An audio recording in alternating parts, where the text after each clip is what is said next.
Angel Lelga sedang fokus mengelola bisnis produk kecantikan hingga memutuskan vakum dari panggung hiburan.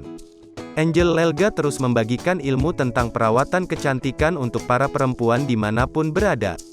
Semua perempuan harus peduli kecantikan, kata Angel Lelga di sela arisan Elite X Orlimin by Anggi di Kebayoran Baru, Jakarta Selatan, Senin, tanggal 28 Februari tahun 2022. Menurut Angel Lelga, perempuan cantik bukan hanya dimiliki figur publik. Apapun pekerjaannya, semua perempuan harus tetap cantik. Ibu rumah tangga pun harus aware pada kecantikan.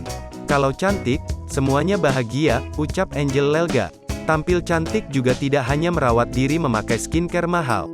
Menjalankan gaya hidup sehat juga menjadi bagian dari kecantikan.